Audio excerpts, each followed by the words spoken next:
I'd like to start also by remembering the great Asma Jahangir. And it's an honor to be here today, to be a part of a legacy, so to say, as a participant in today's conference. And to talk about, as Asma said, the voiceless, give voice to the voiceless, which are really our children, our women, our young girls here.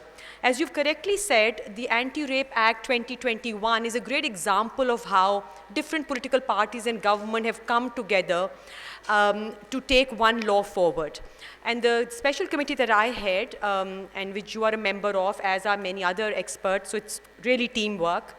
We have notified across the country special courts, special prosecutors, set up anti-rape crisis cells, notified in a brief period of time 4 sets of rules: investigation rules, trial rules, anti-rape crisis cell rules, as well as most recently the National Sex Offender Register rules also have been notified.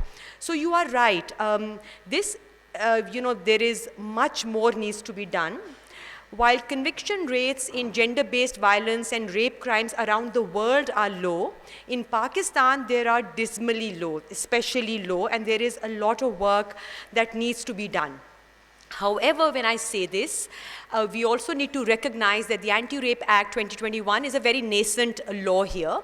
It is designed to be victim-centric, to have gender-responsive structures, which we have tried to provide here through the anti-rape crisis cells, which, as you know, provides under one roof the opportunity to victims and survivors for medical legal services, legal aid, independent support persons. The idea really is to encourage our victims and survivors to come forward and report the crime.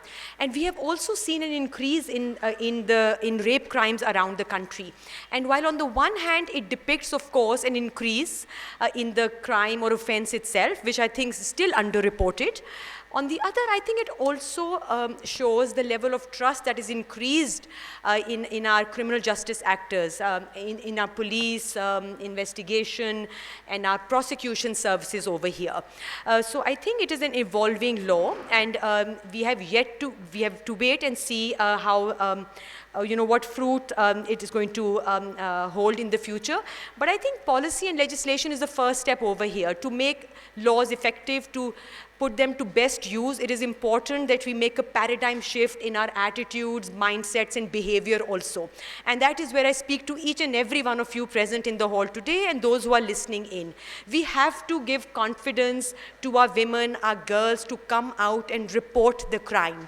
Our police officers, if anyone's here, our judiciary over here, we have to wear a different lens when we're looking at survivors and victims of rape crimes over here. So while you have a fantastic special law in the form of Anti-Rape Act 2021, which talks about confidentiality, which talks about victim support, which talks about doing away with the two-finger test that Honorable Justice Shahram Sarwar has just talked about. I think a societal change in our attitudes, in our mindsets and behavior is absolutely critical to make best use of this particular law.